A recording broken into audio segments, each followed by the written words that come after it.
Y bueno, tenemos en el estudio como cada viernes a Iván Martínez Azueta, maestro. ¿Qué tal, Jorge? ¿Qué tal, Villa? Pues feliz Día del Amor, la Amistad y de Ciudad Capital. Feliz Día del Amor y Ciudad Capital. Bueno, pues el tema que les traigo ahora, ayer estaba leyendo un libro que se llama Nadie es ilegal, combatiendo el racismo y la violencia de Estado en la frontera Estados Unidos-México, que lo escribió Justin Ecker Chacón y Mike Davis en el contexto de las protestas de 2006 en Estados Unidos, las protestas migrantes en contra de esta reforma migratoria que está impulsando el gobierno de Bush, para que criminalizaba a la inmigración indocumentada y criminalizaba a cualquier persona que ayudara o empleara a los trabajadores migrantes, que se logró frenar gracias a estas masivas movilizaciones nunca antes vistas en la historia. Quizás ahora se está recobrando y precisamente por eso lo estaba leyendo, porque creo que es un libro muy actual respecto a lo que está ocurriendo en Estados Unidos. Y el objetivo del libro era precisamente contrarrestar el discurso xenófobo, antimigrante, que sustentaba estas políticas de entonces y demostrar cómo los migrantes pues, han sido fundamentales en la construcción de Estados Unidos y en la economía principalmente. Y esa integración ha sido una integración basada en la explotación, en la discriminación y en la violencia. Es muy, muy buen libro. Y me parece que es importante rescatar muchos de los argumentos que plantea. Por ejemplo, plantea que Estados Unidos ha importado mano de obra migrante en momentos de expansión de la economía y en momentos de guerra.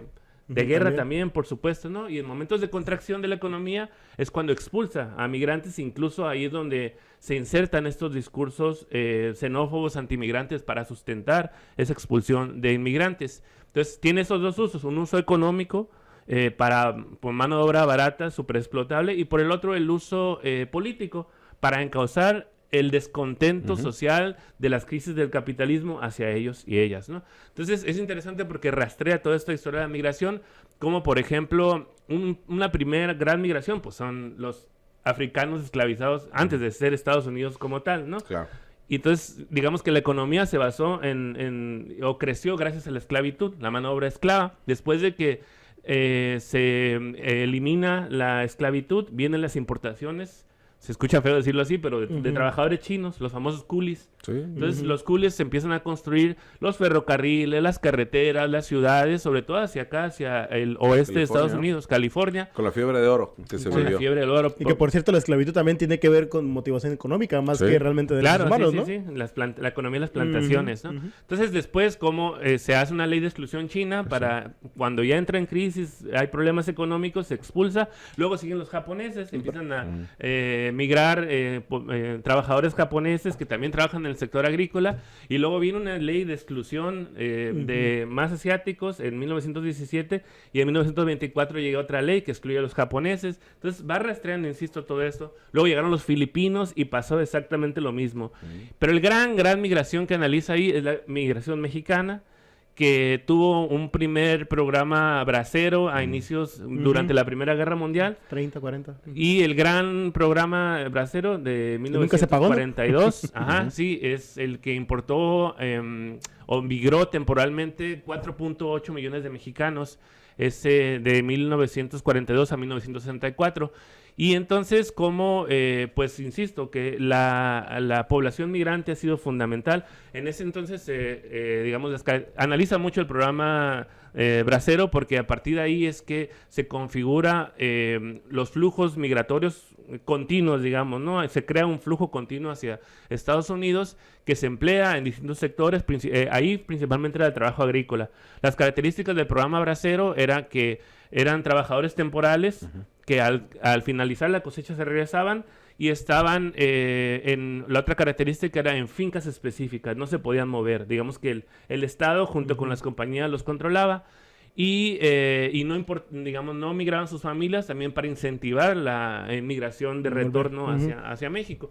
Y eso les negaba la posibilidad de ser parte del sector obrero y organizarse de Estados Unidos para, mejorar los salarios y demás. Al contrario, fueron utilizados como una manera de abaratar los productos, incluso de abaratar los salarios, porque entonces, si no querían trabajar estadounidenses, contrataban migrantes, ¿no? Entonces, a partir de ahí es que se configura estos flujos que menciono, pero se dan cuenta de que la mano de obra indocumentada todavía es más útil, es más explotable, es más dócil, es más... no tiene derechos políticos y otras características. Entonces, de ahí viene, digamos, esta historia que me parece importante recuperarla ahora para contrastar justo estos discursos. O sea, se ha explotado a los migrantes y en el momento en que hay crisis, hay problemas, pues se encausa el descontento. Y dentro del mismo capitalismo que tiene Estados Unidos es, por ejemplo, una persona migrante como tal, que no tiene los documentos que pide Estados Unidos para poder realizar actividades incluso económicas, pero, o como seguridad social incluso, pero sí puede comprar una casa. Claro. ¿No? Pero sí puede tener un negocio. Claro. O sea, es como esta ambivalencia que maneja muy política e ideológica el propio Estados Unidos, ¿no? Sí, claro, Jorge. Y de hecho ahí una parte, no lo he terminado de leer, pero viene de explicar, contrarrestar el discurso también hablando de esto, de cómo contribuyen a la economía, no solamente trabajando y siendo mano de obra barata, sino como tú dices, o sea, el sector inmobiliario se ve beneficiado con compra o con renta de viviendas. También... Hasta pagar una hipoteca. O sea, curiosamente sí puedes hacer eso y no puedes tú tener tu propia seguridad social, ¿no? Los vehículos también llegan a comprar. Sí, bueno, los bancos ganan un montón de dinero por las remesas, que son un flujo enorme de dinero.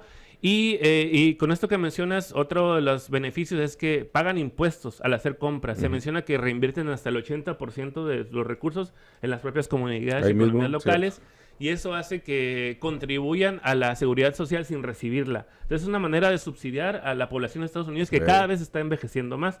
Entonces hay muchos aspectos al respecto de estos beneficios del sector migrante y no por nada se sigue utilizando mucha mano de obra migrante, aunque ahora políticamente, ya lo hemos discutido acá, no, o sea, no se van a ir a trabajar los gringos güeros a los campos agrícolas de California, ¿no? Había filas y filas de hombres blancos queriendo piscar sandías, ¿no? Sí.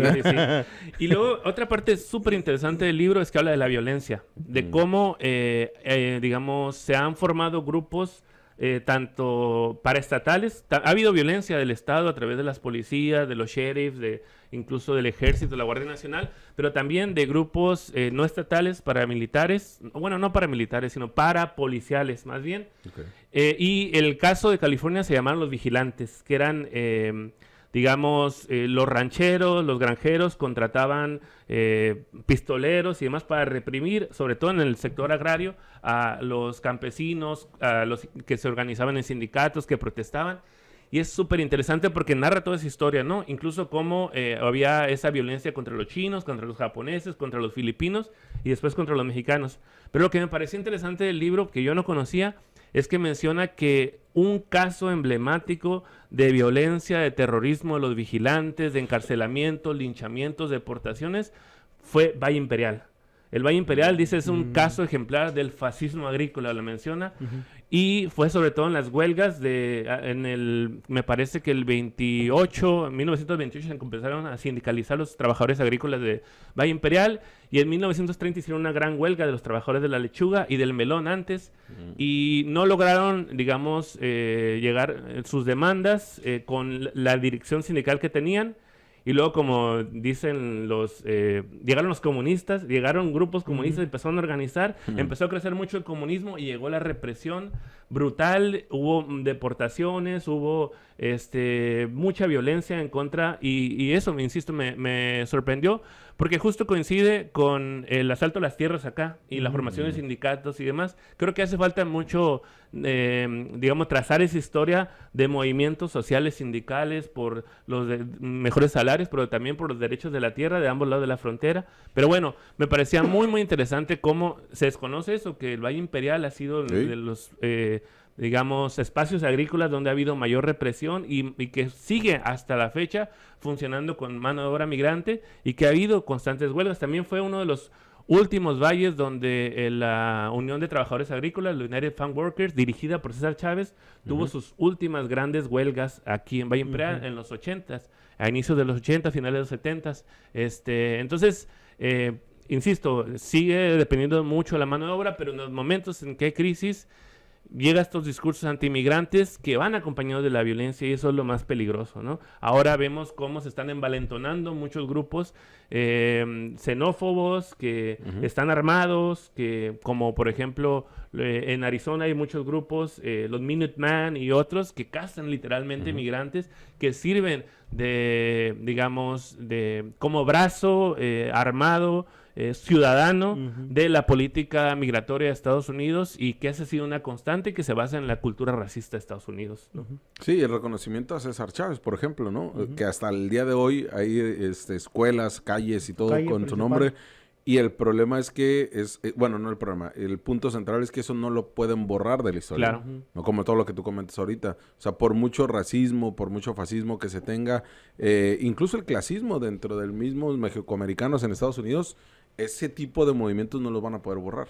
Sí, sí, completamente, Jorge. Y hipócritamente le dan mucha relevancia, ¿no? Hay muchas calles, como dices, escuelas, hay el Día de César Chávez, pero la realidad es que continúan con las mismas políticas con las que combatió César Chávez, incluso el Partido Demócrata, ¿no? Y es medio contradictorio porque la hija de César Chávez participó ahora con la campaña de Kamala Harris, ¿no?